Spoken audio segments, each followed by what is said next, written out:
I love our commentators. Ladies and gentlemen, on the Speak Up stage, Alyssa!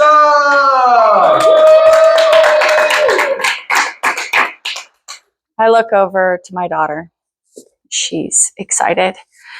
She's going through the stickers that we just got and was like, Mom, look how cool this one is. And oh my gosh, I like this one. And do you remember this one? And remember where we got that one at Lagoon? And it's so cool. We're looking at the roof of a car, our car, her and I's car. And there are stickers. There's stickers all on the roof of this car. And see what happened was a couple of years ago, I got noticed that we were moving. And I was moving out of the house that she had lived at for 10 years and more out of the neighborhood that she had lived at her whole childhood. And I was leaving Salt Lake. And she was so sad about it. And I was like, there's got to be something we can do. And we had a year notice before they were selling the property. And I was like, there's got to be something we could do to make this a memory. Make this something, an end to a chapter, a positive end. And it just came to me.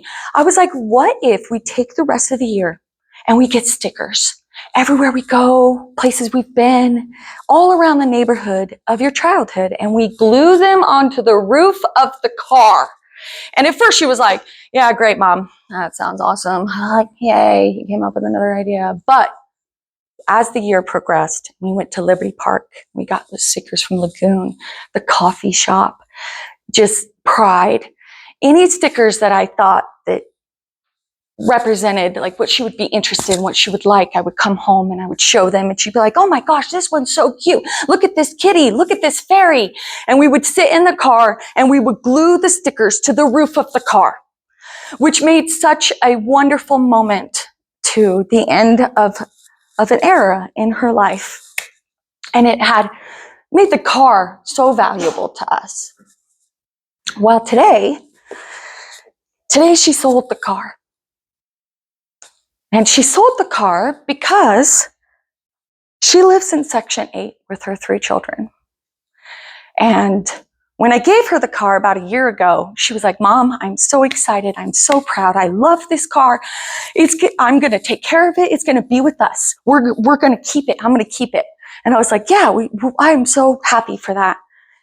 And about 3 weeks ago, she got informed that they're selling the property of where she lives.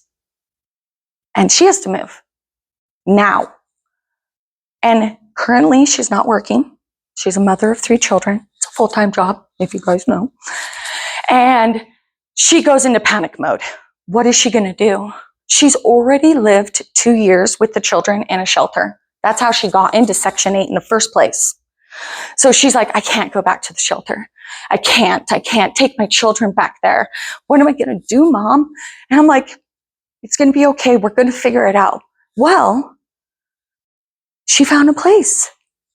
And this is impressive because Section 8 is challenging. They don't have just everywhere. But she found a place not far. And the lady said, yep, I take housing. It is smaller than what she wanted. Like it has no living room, no dining room. It has a kitchen, 2 bedrooms, and a small bathroom. And we agreed that it's better than nothing. So then she proceeds to do the steps to get into this place. And she starts calling her worker. Every day, no response. We start preparing that she's going to go to the shelter. And we're like, okay, this is what we're going to do. We're going to do this and we're going to do that. And you're just going to throw everything away. And whatever is most valuable and needed, we'll put into the storage. And the rest of it, you're just going to let it go. And she's like, okay. 2.5 weeks, the worker finally contacts her and says, I have 1 appointment. Do you want it? She's like, yes, I do. So she gets a hold of the worker. The worker's like, oh, you already have another place? That's awesome. That's great. This makes it so much easier. And she's like, sweet. So she goes through, they're getting the paperwork. They're doing the inspection because it's any government thing. There's not, oh, just the next day, there you go. No, there's steps, there's the paperwork. They have to have paperwork from the manager. And, it's a roller coaster of emotions all month long that we're getting it, we're not getting it, we're going to the shelter, we're not going to the shelter. And I'm like, it's okay, everything's going to work out. And she's like, great, all of it's done. They just had the inspection. She's like, Mom, I'm going to get the keys on Monday.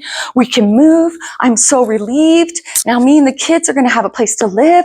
And we're happy all weekend. And then Monday, she gets a call and says, you have to come up with $1,000 for the deposit. And she's like, what? You guys didn't say anything about a deposit. And she was like, well, that's how it is.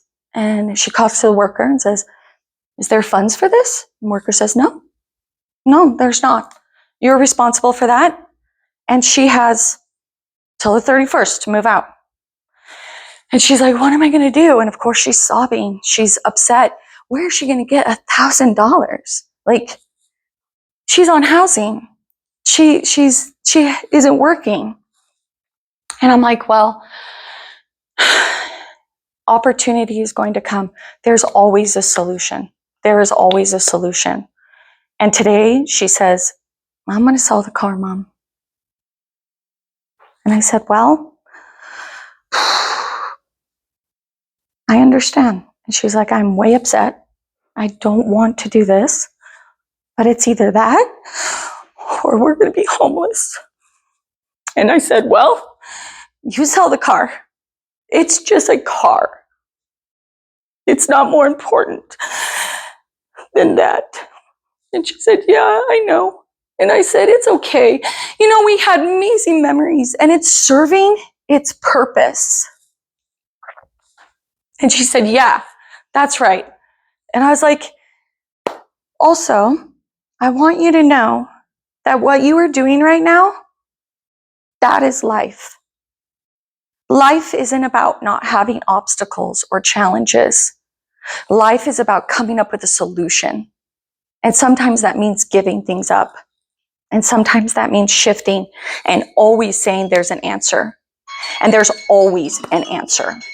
And she said, yeah, Mom, you're right. And I said, I am so proud of you because you are leading by example and you are showing what real tenacity and strength and real determination. It's not about like being perfect or having all the opportunities. It's about what are you going to do to get what you want. And this whole month, you have done that. You have showed up. You have called. You have done everything you can to get what you want. And that apartment is what you want. And today, she sold the car. And now she's $200 short. She's got to get $200 more, and I'm confident she will. And she's going to move into this new place. Also, if you like my inspirational stories, you can follow me on my podcast, The Real Us. Yes. That's it.